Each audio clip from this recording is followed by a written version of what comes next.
doon sa ibang way. Ito naman, magunta sa ibang way. So, very convenient, guys. So, hindi natin na very lang dito sa Hong Kong. Tingnan mo, ito papunta ng Central, ito papunta ng Whampoa, another way. So, makikita mo dito, napaka-high-tech, guys. So, anyway, dito tayo mag-exit. Exitan. May upuan na gusto rin.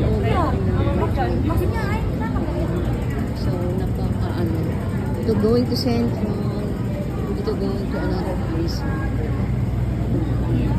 So, dito tayo mag-exit, guys. So, papunta tayo sa taas. Kasi ang train dito nandito sa ground. Nasa ilalim ng lupa. Kumbaga, diba, tingnan mo. Ang high-tech dito sa Hong Kong. Walang kurang kasi dito. Kaya ganun. So, papasok tayo. Ang busy.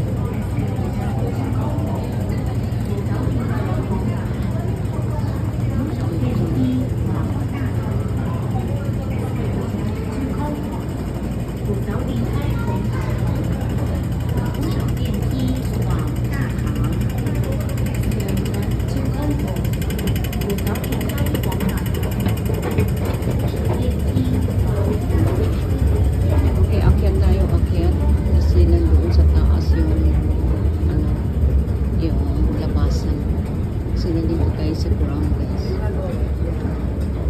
Hindi lang ka nakakita. Kung gusto mo pababa ka punta yan.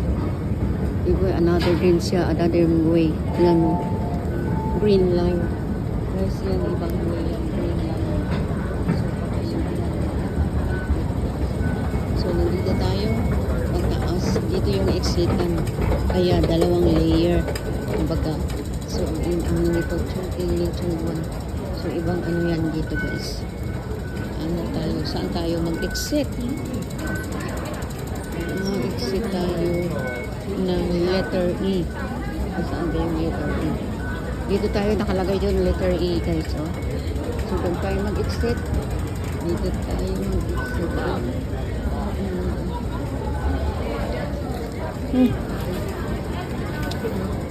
Dito tayo mag-exit, guys. Tingnan mo, napaka-high-tech dito. Kaya, dito sa Hong Kong. Ayan. Card ang gagamitin niya. So, may card na lalabas lang yan na hindi octopus, na bibilihin mo lang ng one way lang. Pero yung aking card, forever na to, lalagyan mo lang. So, ako dito, mayroon ako pangalan na. So, hindi na natin bawal ipakita. So, ganito guys, dito ng natin also. Top up lang natin. So, magkano ang pamasahe ko is $2.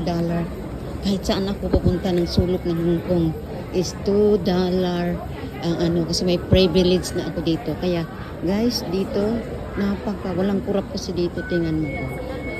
Diba? Kaya, ang dito sa Hong Kong, madali ang asinso. Kasi bawal ang kurap. Ganun. Tingnan mo yan.